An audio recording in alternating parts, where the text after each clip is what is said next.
Get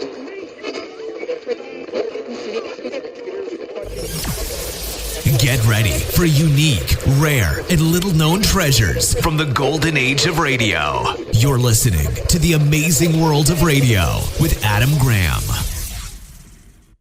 For the first time since 2018, when we played Orson Welles' Les Miserables series, we are going to have a serialized story. It's an adaptation of Robert Louis Stevenson's 1886 novel, Kidnapped.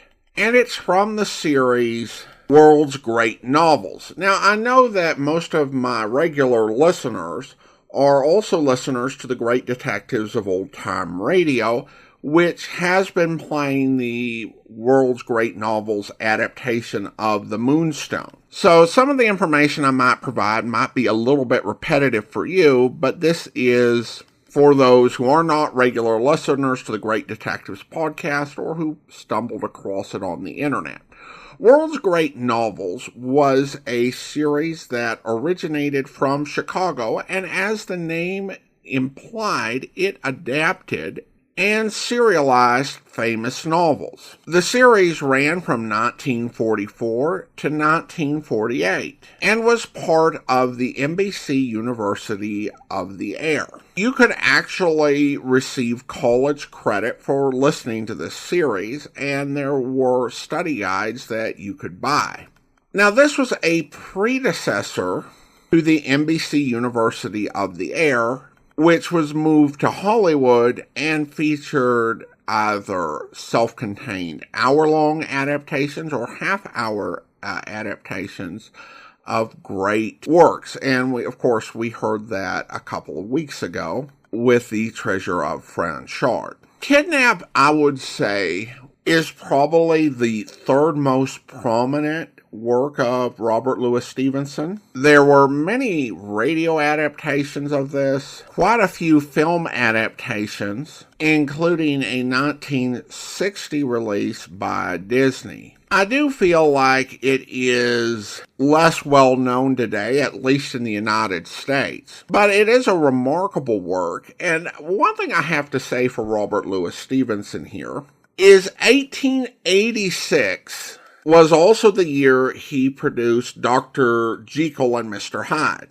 And so many really good writers have never written anything of the significance of either of those two works, and Stevenson did both of them in the same year. Again, I just continue to be blown away by his talent. But now it's time to go to Chicago for the first part of World's Great Novels adaptation of Kidnapped from April 30th, 1948.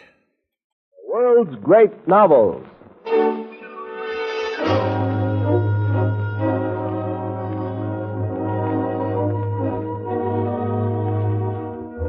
The National Broadcasting Company presents the first of 3 episodes in its dramatization of Stephen's great story of David Balfour, Kidnapped, another of its series of books that live, the world's great novel.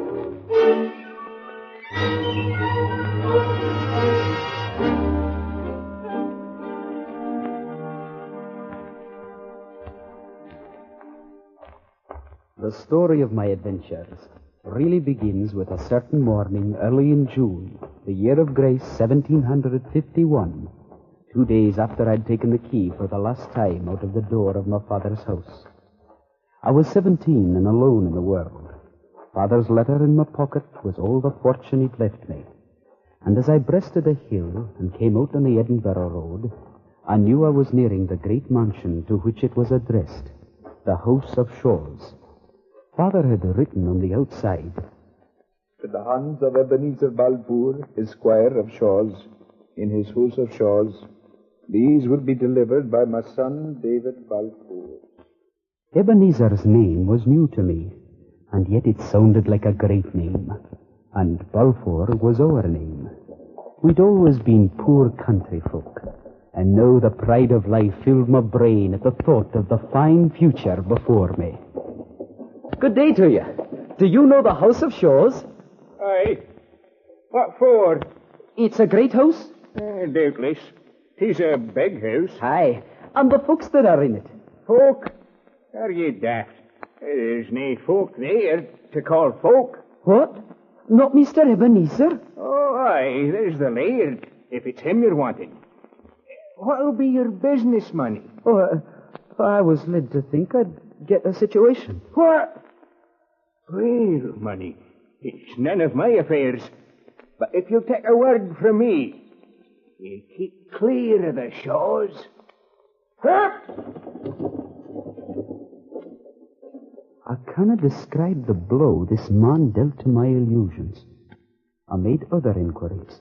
They all met with accusations against the Laird of Shaws, indistinct ones to be sure, but leaving the wider field to my fancy.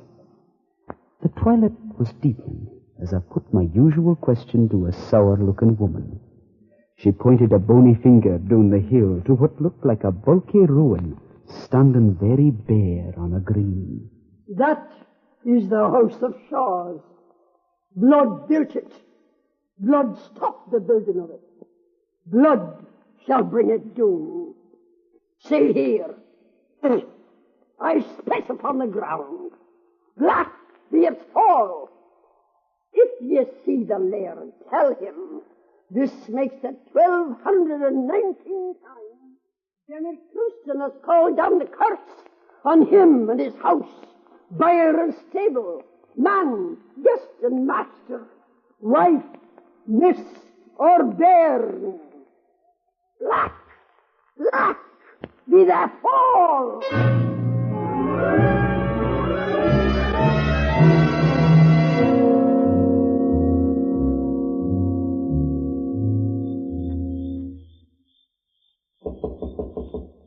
Mr. Balfour? Mr. Balfour? Mr. Balfour! The splendor bush is loaded. I've come with a letter for Mr. Ebenezer Balfour of Shaws. We'll put it on the doorstep, me up with you. I'll do no such thing. It's a letter of introduction to your master. Who are you? I'm not ashamed of my name. They call me David Balfour. Balfour? Is your father dead? Aye, he'll be dead. Here, I'll let you in.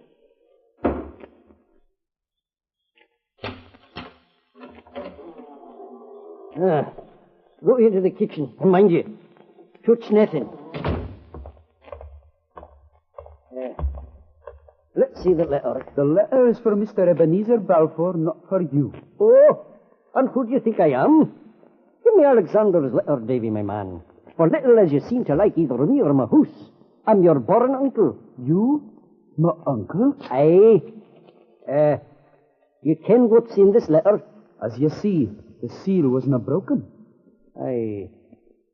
Your father's been lying dead? 3 weeks, sir. He was a secret man, was Alexander. He never said much about me. I never knew till you told me yourself that he had any brother. Oh, dear me, dear me. Nor yet of Shaws, I dare say. Not so much as the name, sir. I'm just as glad I let you in. We'll agree fine yet. And now, come away to your bed. Very well, Uncle. But may I not have a light, Uncle? I can't see a thing. Lights in a house I do not agree with. I'm feared of fires. You'll find your bed straight before your nose, and you'll sleep very well. You're a braw lad. Aye, you'll sleep very well. I didn't know whether to laugh or cry. Most of the next day, my uncle spent smoking thoughtfully, occasionally questioning me. And you'll have some friends, Neduk? Many friends. And who will they be? Different gentlemen of the Campbell clan. Davy, my man, you've come to the right place. I mean to do right by you. But while I'm thinking what's the best career to find for you, I wouldn't like the Balfours to be humbled before any Hieland Campbell. And I'll ask you to keep your tongue within your teeth. But, do you mean? No letters, no messages, no kind of word to anybody, or else there's my door. Uncle Ebenezer, it was by no will of mine that I came seeking you. And if you show me your door again, I'll take you at your word. I cannot find a fortune for you at the bottom of a porridge bowl. But just give me a day or two, and say not a word to anybody, and as sure, I'll do the right by you. Very well, I'll stay. We'll agree fine yet. Do you know a woman called Janet Clouston? Janet Clouston? She gave me a message for you. I'm to say she's cursed this house 1,219 times. Oh, God, Davy. I'll have her roasted on red peat before I'm through here. 1,219. Aye, that's ever a day since I had her sold up. You sold her up? A witch. Aye, a proclaimed witch. I'm off and see the session clerk. I'll have her arrested, I tell you. But I cannot leave you by yourself in the house. I'll have to lock you out. If you lock me out, it'll be the last you see of me in friendship. This is no way to win my favor, David. Sir, I was brought up to have a good conceit of myself. If you were all the family I had in the world 10 times over, I wouldn't have buy your liking at such prices. Well, I'll no go. That's all that's to be said about it.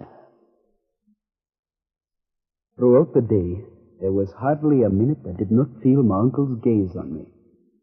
But there was no explanation that I could see. One strange thing I found, an inscription in my father's hand on the flyleaf of a book. To my brother Ebenezer on his 5th birthday. No, this was odd. Ebenezer had inherited Shaws, so he must have been the eldest brother. But this inscription seems to mean that my father could write before he was 5 years old. I tried to get this notion out of my head, but it stuck to me. Finally, that night, I asked my uncle if father had not been very quick at his books. Alexander? Not him. I was far quicker than myself. I was a clever chappie when I was young. But could he not read rather early? Read? Well, I could read as soon as he could. Oh, then, were you and my father twins? Twins? What makes you ask that? Come on, tell me, what makes you ask that? What do you mean? Take your hand from my jacket. That's no way to behave. God, man, Davy. You should not speak to me about your father. That's where the mistake is. He was all the brother I ever had. Davy, I've been thinking. There's a wee bit of money that I have promised you before you were born. Promised it to your father. Oh, nothing legal, you understand. But I keep that bit of money separate. It was a great expense, but a promise is a promise, and it has grown by now to be a matter of just exactly 40 pounds. 40 pounds? Aye, by the biddy, and I'll give it you. I got it out this morning and put it in a wee bag for safety. I don't know what to say. There. That'll show you. I'm a queer man, Davy, and strange with strangers. But my word is my bond, and there's the proof of it. Uncle, this is most generous. And see here now. Tit for tat. Why, of course, I'm ready to prove my gratitude in any responsible degree. I'm growing old and a little broken, Davy, my man.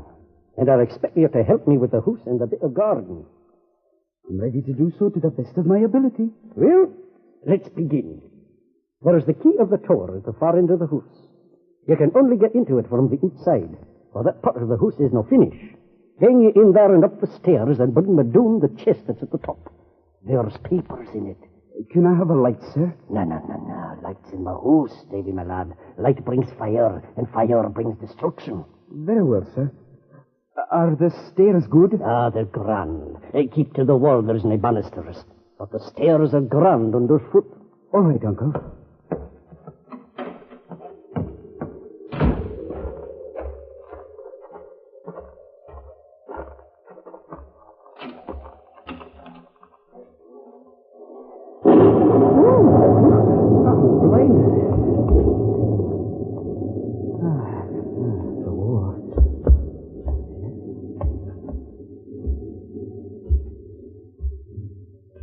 To the wall, he said.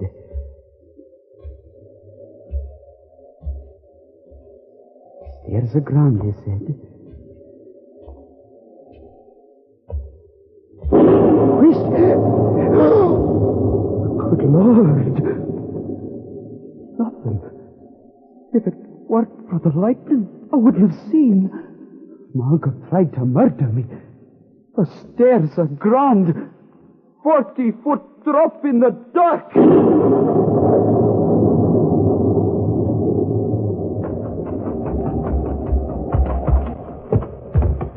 Uncle. Davy. So the stairs were grand, were they? So light brings fire and fire destruction. The wee blue bottle, Davy, my lad. Get the blue bottle there on the shelf. Here.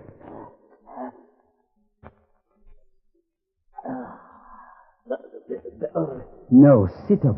No, sit. And stop telling me why you've lied to me at every word. Why are you afeard that I should leave? Why do you dislike it to be hinted that you and my father were twins? Why have you given me money to which I've no claim? And last of all, why have you tried to kill me? Answer me. I'll tell you in the morning. I'm too weak now, Davy. Weak? Very well. Come to your room. Come on. I'm going to lock you in.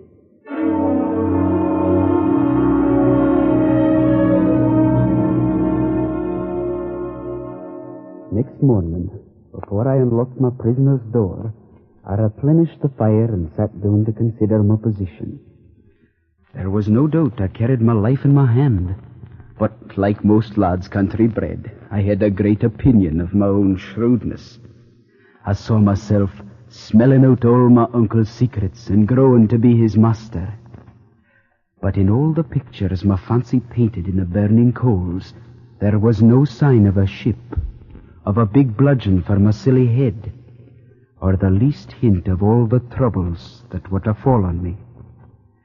When I freed my uncle, he greeted me civilly enough, and we sat down to breakfast.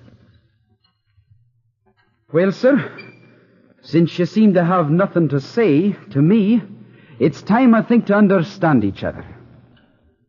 You took me for a country Johnny Roe. I took you for a good man. It seems we were both wrong. What cause you have to fear me, cheat me, and attempt my life? Just, Davy, my lad. A bit of fun. Fun? I'll make all clear to you when we've had breakfast. Aye, Uncle, and stay where you are. What here, mate? Please name your pleasure. Oh, pleasure. If you have no business. Stay, brother. Don't lock me out. You want to get me thrashed? I brought a letter from old Easy Elsie to Mr. Bellflower. Well, come into my house. Here, Uncle.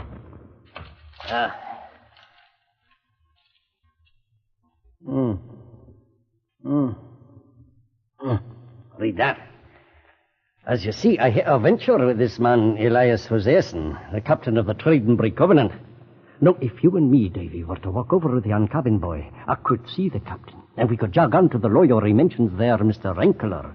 You'd be unwilling to believe my naked word, but you'll believe Rankler. He's agent to half the gentry in these parts. He knew your father. My father, you say? Aye. Very well. Come, Uncle. We'll all three go down to the Queen's Bed. Uncle, you walk ahead. What? Davy, Ahead, please, where I can see ye. Will. Lord, lummy. You start to give orders like Easy Elsie himself. He minds for nothing, and no one in heaven or earth. He'll crack on all sail into the day of judgment, he will. Yes, the skipper's a manly man. As kill you'd soon as look at you. Only he ain't no seaman.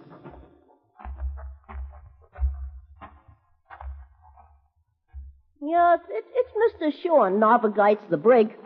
He's the finest seaman in the trade. Only for drink. Well, look at this wound on my leg. Yeah, look. What? Do you take such savage usage at his hands? You're no slave to be so handled. No, and so he'll find. See this knife? Let me see him try. I'll do for him. No, he won't be the first I've done for. In heaven's name, can you find no reputable life on shore? Yeah, there's worse off than me. There's the 20-pounders. You should see them taken on as soon as we've cleared the river, and they have their drug out of their heads. 20-pounders? Then we takes to the Carolinas. Oh, you mean the criminals sent to be sold as slaves in North America? Yes, criminals. And them what are just trepanned, because someone wants them out of the way. Trepanned? Yes, trepanned. Kidnapped. Well, Davy, my man, here's the tavern where the captain awaits me. And yonder ship is the Covenant. If I'm not mistaken, they're busking her for sea. Aye, there's men aloft are making the sails ready. And she's taking on stores, too. So come along, Davy, my lad. We got to meet Captain Hoseason.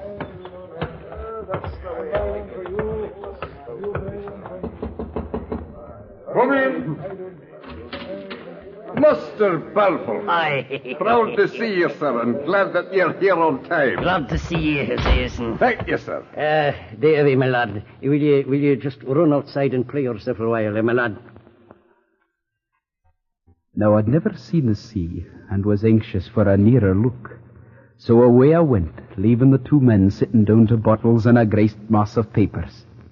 As I passed through the tap room, I asked the innkeeper if he knew Mr. Rankeller, the lawyer. Rankeller, who's I? A very honest man. By the by, was it you that came in with Ebenezer? Aye. You'll be no kin of his? Why, no, none, of course not. I thought not. Yet you have a kind of look like his brother Alexander. It seems that Ebenezer is ill-seen in this country. Nay, Root. He's a wicked old man, and there's many would like to see him squirming in a rope. Janet Clouston and many more that he's harried out of house and hame. Yet he was once a fine young fellow, too. But that was before the report went abroad. Years ago now, when Mr. Alexander disappeared. That was like the death of him. What report was that? Oh, just that he'd killed him. Did you never hear that? And what would they kill him for? What for? But just to get the place. The place? The Shaws? Nay other place that I ken. Was Alexander the eldest son then? Dead was he. What else would he have killed him for? No, my father, as I well knew, had been alive only 3 weeks ago. So the rumor against Ebenezer could not have been true.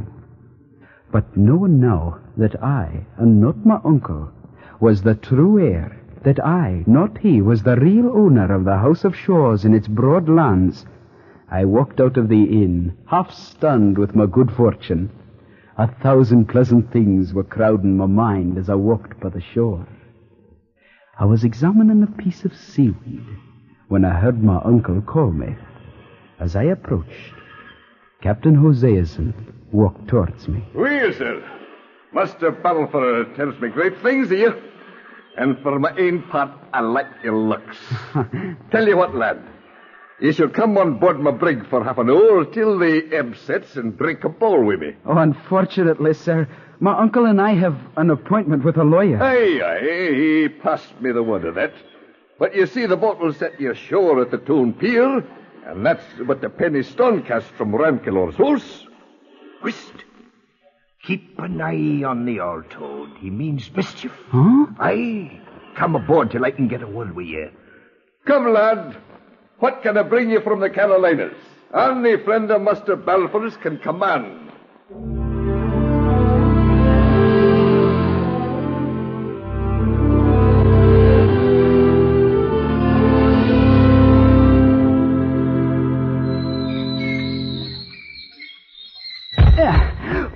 Well, lad, you'll get your sea legs soon, and your uncle will come on board directly. Come, I'll take you forward and show you our figurehead.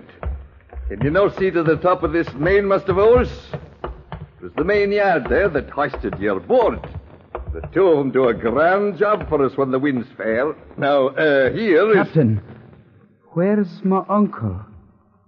Aye. That's the point. What? Help! Help! Uncle! Anybody! Help! I'm kidnapped! Help!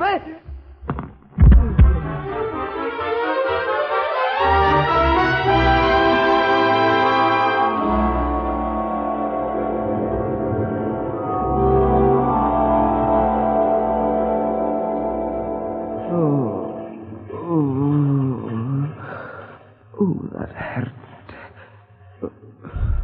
Arms bound. Where? I remember. Kidnapped. My own uncle, curse him. Must be blowing gale. Sour smell. Pain. So dark. Well, boy, have you had any meat? Couldn't. No. Let me dress your wound again. Now, Captain, a high fever. No appetite, no light, no meat. You see for yourself what that means. I am no conjurer, Mr. Ryak. I want that boy taken out of this hole and put in the forecastle. What you want, sir, is a matter of concern to nobody but yourself. But I can tell you that which is to be. Here he is, here he shall stay. Admitting that you've been paid in a proportion, Captain, I will crave leave humbly to say that I have not. Paid I am, and none too much, to be the second officer of this old tub, but I was paid for nothing more. If you could hold back your hand from the tin pannikin, I would have no complaint to make of you. Aye. And instead of asking riddles, I make bold to say that you should keep your breath to cool your porridge. We'll be required on deck. Hold. Admitting that you've been paid to do a murder.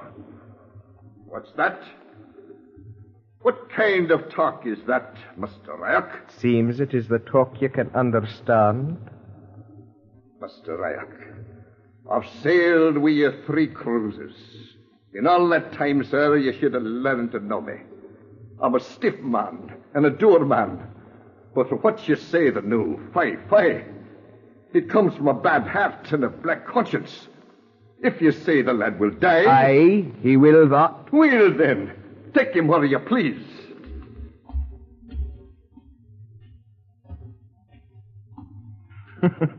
Well.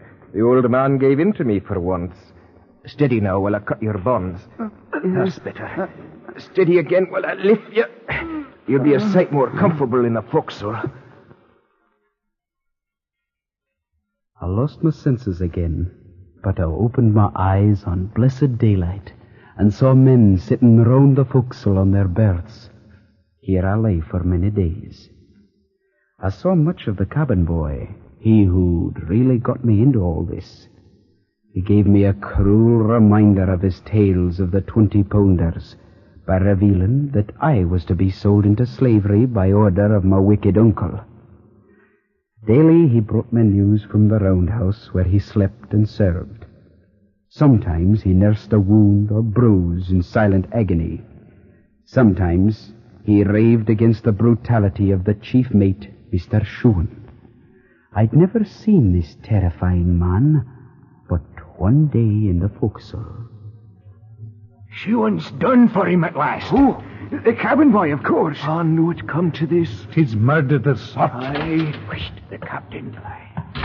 Davy, my man. We want you to serve in the roundhouse. You're to take the cabin boy's place. Run away after you. Oh, they're carrying the cabin boy? Run away after, lad. Run away after you. Oh, no. He's dead.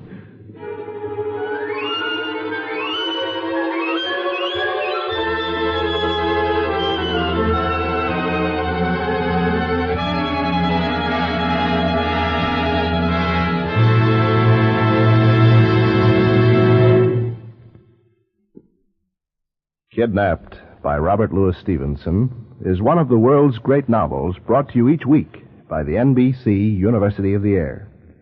Listen next week to the second episode of Kidnapped. And don't forget that your local public library can be a source of great pleasure and benefit. To add to your enjoyment of this series, we recommend the Handbook of the World's Great Novels, which you may obtain by sending 25 cents to World's Great Novels, Post Office Box 30, Station J, New York 27, New York. That's Post Office Box 30, Station J, New York 27.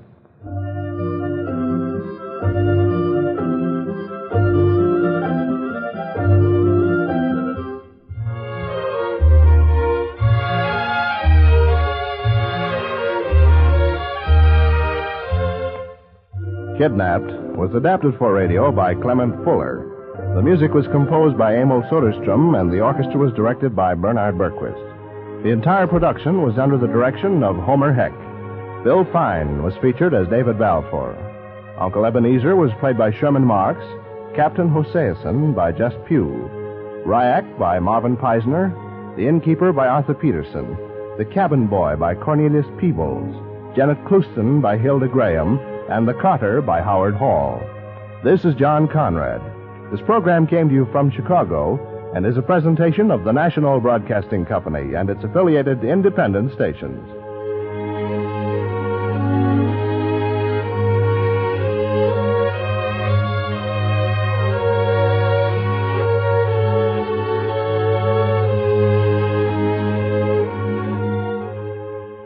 Millions of Europe's children are homeless and hungry. Many are starving. Their daily diets are inadequate to sustain life. American dollars can save their lives. Join the Crusade for Children. 25 well-established private relief agencies have combined their efforts in a single drive to raise $60 million. Send your contribution now to Crusade for Children, New York, New York. This is NBC, the National Broadcasting Company.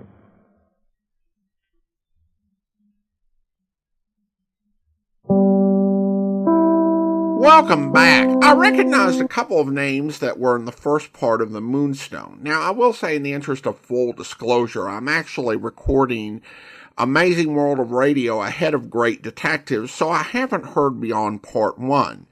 But the names of Sherman Marks and Arthur Peterson are familiar. So they're not using too many actors regularly, and of course, Peterson probably won't be in the story again, at least not as the innkeeper.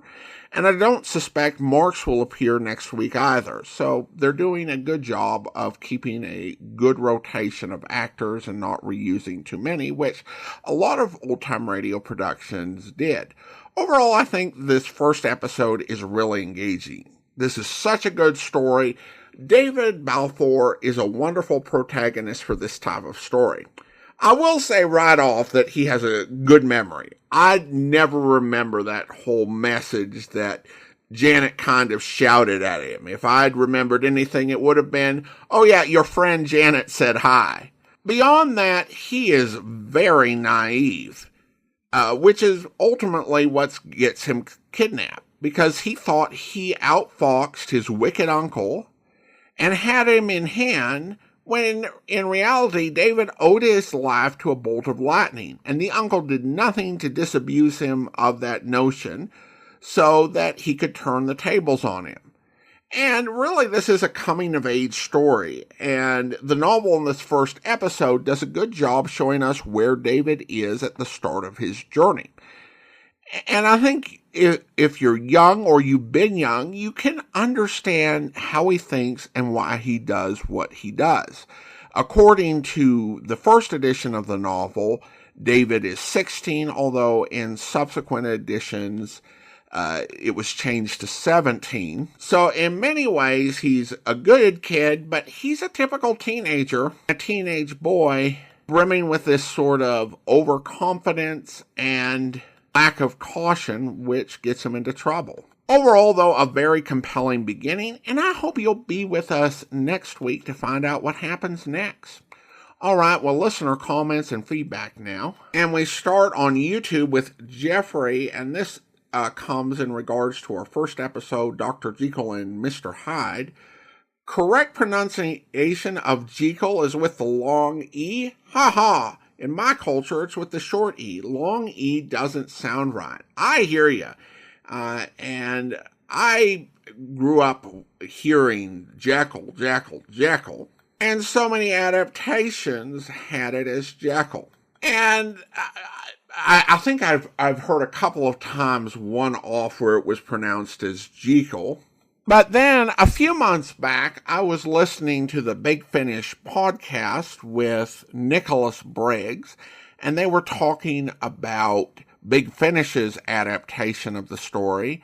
And Briggs wrote it, and he was using Jekyll. And they talked about how it was Jekyll. And my first instinct is, oh, okay, that's interesting, but it's just British people. But then I listened to Favorite Story, and they used Jekyll as well. And of course, that was an American adaptation. So it feels like at some point somebody changed it, but that the correct thing is that it should be Jekyll. And I've actually had to re-record me saying Jekyll a few times. And doubtless some probably made it past anyway. But Jekyll's what I'm going with now. I don't know, somebody might provide some countervailing evidence, and then it becomes like the Shamus and Seamus thing on Great Detectives, where I just go back and forth between the two pronunciations to keep people as happy as possible and maintain the peace. And then we have a comment from Emmett, who writes, always good to hear William Conrad. Likewise, anything by Robert Louis Stevenson. I live in Saranac Lake, New York, where Stevenson lived for a short time and wrote The Master of Ballantrae. He's rather a local hero here. Thanks for the comment, Emmett. I think that given how much Stevenson traveled, there are many places where he is well remembered. And even those places he never quite got to, he's considered an international treasure. But thank you so much. Appreciate your insights. And I think we will get to that story. I will want to double check, make sure that the episode is good enough quality. But I believe we have a good adaptation of that. Now it's time to thank our Patreon supporter of the day. And I want to go ahead and thank Deborah, Patreon supporter since October 2024. Currently supporting the podcast at the Shamus level of $4 or more per month. Thank you so much for your support, Deborah. And that will do it for today. Join us back here next Wednesday for part 2 of Kidnapped. From Boise, Idaho, this is your host, Adam Graham, signing off.